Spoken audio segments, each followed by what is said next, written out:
Bengaluru Rameswaram cafe పేలుడు కేసులో NIA ఒక వ్యక్తిని అరెస్ట్ చేసింది. గత నెల ఈ కేఫ్ లో పేలుడు సంభవించగా 10 మంది గాయపడ్డారు. అప్పటి నుంచి నిందితుడి కోసం ఎన్ఐఏ గాలిస్తుంది. ఇప్పుడు అరెస్ట్ అయిన వ్యక్తి ప్రధాన నిందితుడిగా సహకరించినట్టుగా తెలుస్తుంది. ఈ వ్యక్తి పేరు షబీర్ గా పోలీసులు వెల్లడించారు.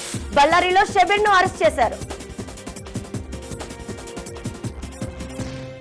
కాంగ్రెస్ పార్టీ ఆర్థిక పరిస్థితిపై పార్టీ అధ్యక్షుడు మల్లికార్జున్ ఖర్గే కీలక వ్యాఖ్యలు చేశారు. కాంగ్రెస్ పార్టీ తీవ్ర నిధుల కొరతను ఎదుర్కొంటుందని అన్నారు. బీజేపీ నేతృత్వంలోని ఎన్డీఏ ప్రభుత్వం తమ బ్యాంకు ఖాతాలను సంబంధింపజేసిందని, ఆదాయం పన్ను శాఖ తమ పార్టీపై భారీ జరిమానాలు విధించిందని ఆయన తెలిపారు. దేశంలో రాజ్యాంగాన్ని, ప్రజాస్వామ్యాన్ని కాపాడేందుకు ప్రజలు రానున్న లోక్సభ ఎన్నికల్లో కాంగ్రెస్ ను గెలిపించాలని ఆయన పిలుపునిచ్చారు. మాజీ రాష్ట్రపతి ప్రతిభా పాటిల్ అనారోగ్యంతో ఆసుపత్రిలో చేరారు. జ్వరం, ఛాతీతో ఇన్ఫెక్షన్ తో బాధపడుతున్న పాటిల్ మహారాష్ట్రలోని పూణేలోని ఓ ఆసుపత్రిలో చేరారు. ప్రస్తుతం ఆమె ఆరోగ్య పరిస్థితి నిలకడగా ఉన్నట్లు సమాచారం. 89 ఏళ్ల మాజీ రాష్ట్రపతి ప్రతిభా పాటిల్ కు జ్వరం, ఛాతీలో ఇన్ఫెక్షన్ తో బాధపడుతున్నారు. ప్రస్తుతం ఆమె ఆరోగ్యం నిలకడగా ఉంది. చికిత్స కొనసాగుతుంది. వైద్యులు ఆమెను నిరంతరం పర్యవేక్షిస్తున్నారు అని తెలిపారు.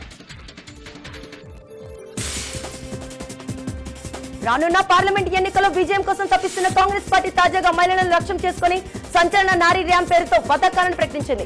తాము అధికారంలోకి వస్తే దేశవ్యాప్తంగా ఉన్న మహిళలకు అందరికీ ఈ పథకాలను సంపూర్ణంగా అమలు చేస్తామని తెలిపింది. వీటిలో మహిళలకు ఏటా ₹1,00,000 ఇచ్చే ఆర్థిక పథకం కూడా ఉందని, దేశంలో ప్రస్తుతం ఉన్న అంచనాల మేరకు మహిళా ఓటర్ల సంఖ్య ఎక్కువగా ఉంది. ఈ క్రమంలోనే మహిళలకు లక్ష్యంగా చేసుకుని అటు బీజేపీ కూడా ఇప్పటికెప్పుడు పథకాలు ప్రకటించింది.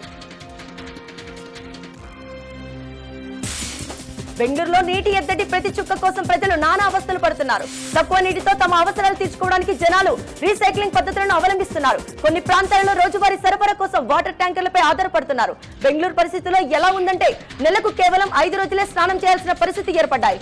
అక్కడి పరిస్థితుల గురించి మీడియా కదిలించగా మహిళలు తీవ్ర ఆవేదన వ్యక్తం చేస్తున్నారు.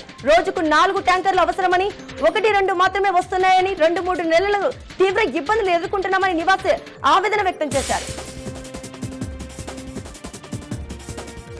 మహారాష్ట్రలోని అహ్మద్ నగర్ జిల్లా పేరును అహల్యానగర్ గా మారుస్తూ రాష్ట్ర ప్రభుత్వం నిర్ణయం తీసుకుంది. 18వ శతాబ్దం మరాఠా రాణి అహల్యాబాయి హోల్కర్ పేరు మీదుగా అహ్మద్ నగర్ ను అహల్యానగర్ గా మార్చాలన్న ప్రతిపాదనను మహారాష్ట్ర కేబినెట్ ఆమోదించింది.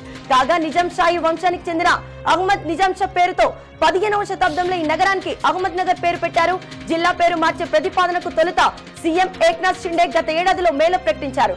అహల్యాబాయి 298వ జయంతి సందర్భంగా తెలిపారు. భర్తకు విడాకులు ఇవ్వకుండా వేరొకరితో సహజీవనం చేసే వారికి మద్దతుగా ఆదేశాలను అలహాబాద్ హైకోర్టు జారీ చేయలేదు. చట్ట విరుద్ధ బాంధవ్యాలకు రక్షణ కల్పిస్తే సమాజంలో అరాచకం ప్రబలవుతుందని చెప్పింది. సహజీవనం చేస్తున్న జంట రక్షణ కోసం దాఖలు చేసిన పిటిషన్ తోసిపుచ్చింది. ఈ జంటలో మహిళలకు 13 ఏళ్ల వయసులో వ్యక్తికి వివాహం జరిగింది. విడాకులు ఇవ్వకుండానే వేరొకరితో ఆమె సహజీవనం చేస్తుందని, తమకు రక్షణ కల్పించాలని వీరిద్దరు హైకోర్టు ఆశ్రయించారు. ధర్మాసనం స్పందిస్తూ మహిళలకు మెజార్టీ వయసు వచ్చిన తర్వాత అయినా తన భర్త నుంచి విడాకులు మంజూరు చేయాలని లేదా తమ వివాహాన్ని రద్దు చేయాలని కోర్టును కోరలేదని గుర్తు చేసింది. బెంగళూరులో నీటి కొరత రాను రాను తీవ్రమవుతుంది. ముఖ్యంగా ఐటీ ఉద్యోగులు మరోసారి వర్క్ ఫ్రం హోమ్ ఇవ్వాలని కోరుతున్నారు. ఇక్కడ నీటి కోసం చాలా కష్టాలు పడాల్సి వస్తుందని, సొంతూళ్లకు వెళ్లిపోయి అక్కడి నుంచి పని చేసుకుంటామని చెప్తున్నారు. ప్రభుత్వమే వర్క్ ఫ్రం హోమ్ ని అధికారికంగా ప్రకటించాలని విజ్ఞప్తి చేస్తున్నారు. సిటీ అంతటా ఈ నిబంధనను అమలు చేయాలని అడుగుతున్నారు. చాలా మంది ఉద్యోగులు ఎక్స్ వేదికకు పోస్టులు పెడుతున్నారు. ఉత్తరప్రదేశ్ లోని ఫిరోజాబాద్ లోని దీదామాయి ఆరోగ్య కేంద్రంలో జిల్లా కలెక్టర్ పృథ్వీరాజ్ ఆకస్మికంగా తనిఖీ చేయాలని నిర్ణయించారు. రోగి మాదిరిగా ముసుగు ధరించి ఆసుపత్రికి వెళ్లి అక్కడ డాక్టర్ చెకప్ లో వెళ్లారు.